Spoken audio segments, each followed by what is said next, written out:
Assalamualaikum warahmatullahi wabarakatuh. Kami dari kelompok 5 akan mempresentasikan tugas akhir manajemen sumber daya manusia mengenai materi performance apresial atau penilaian kerja.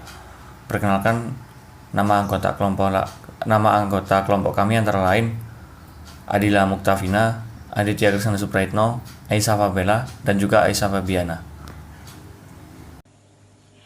Performance appraisal atau penilaian kinerja, menurut buku Fundamental of Human Resource Management yang ditulis oleh Gary Dessler, performance appraisal atau penilaian kinerja adalah mengevaluasi kinerja karyawan pada saat ini dan masa lalu yang berhubungan dengan standar kinerjanya.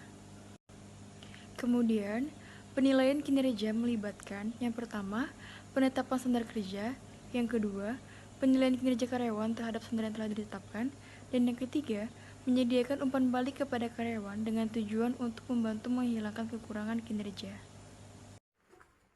Yang selanjutnya adalah terdapat 5 alasan untuk melakukan penilaian kinerja pada karyawan. Yang pertama adalah sebagian besar pemberi kerja masih mendasarkan pada keputusan gaji, promosi, dan retensi pada penilaian karyawan. Yang kedua, penilaian memainkan peran sentral dalam proses manajemen kinerja. Manajemen kinerja berarti harus terus memastikan bahwa kinerja setiap karyawan masuk akal dengan tujuan perusahaan secara keseluruhan. Yang ketiga, penilaian memungkinkan kita dan bawahan mengembangkan sebuah rencana untuk mengoreksi setiap kekurangan dan untuk memperkuat hal-hal yang dilakukan bawahan dengan benar. Dan yang keempat, penilaian harus memiliki tujuan perencanaan karir yang berguna dengan memberikan kesempatan untuk meninjau rencana karir karyawan berdasarkan kelebihan dan kelemahannya. Dan yang terakhir, yang kelima adalah supervisor menggunakan appraisal atau penilaian untuk mengidentifikasi kebutuhan pelatihan dan pengembangan karyawan. Yang selanjutnya adalah 3 langkah siklus penilaian kinerja. Yang pertama adalah menetapkan tujuan dan standar kinerja karyawan. Yang kedua, melakukan penilaian kinerja karyawan. Dan yang ketiga adalah melakukan umpan balik dan tindakan korektif. Siapa yang melakukan penilaian kerja? Penilaian kerja dilakukan oleh supervisor atau pengawas. Supervisor adalah orang yang memiliki posisi terbaik untuk mengamati dan mengevaluasi kinerja bawahannya. Seorang supervisor juga bertanggung jawab atas kinerja karyawannya.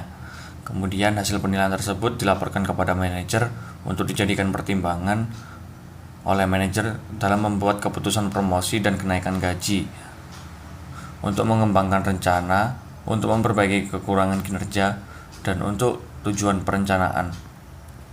Metode penilaian yang dilakukan supervisor antara lain metode grafik rating scale atau metode GRS, yang memiliki arti bahwa metode penilaian yang membagi 5 kategori penilaian untuk setiap faktor penilaian.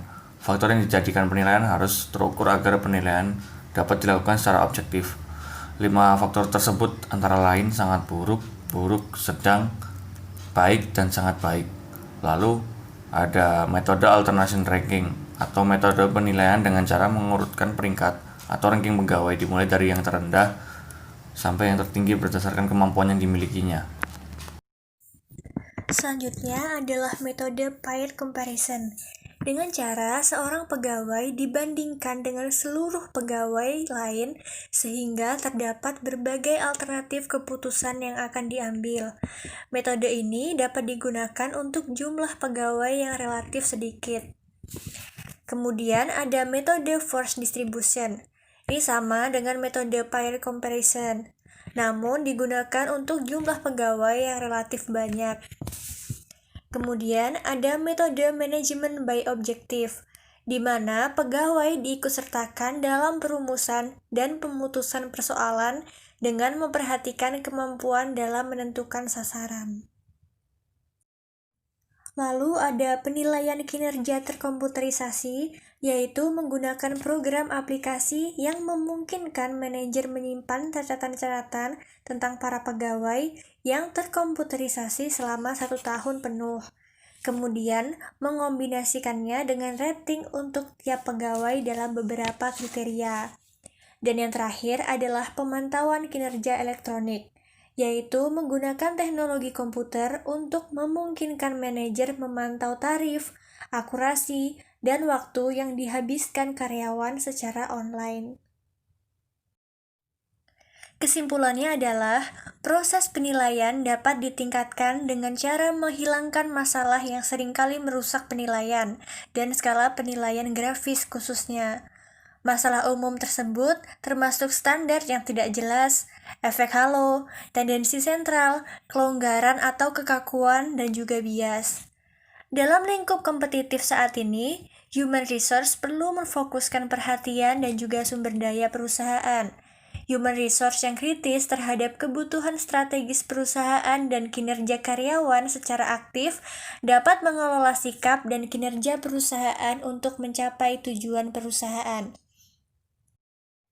Demikianlah video dari kelompok kami. Atas perhatiannya, terima kasih. Wassalamualaikum warahmatullahi wabarakatuh.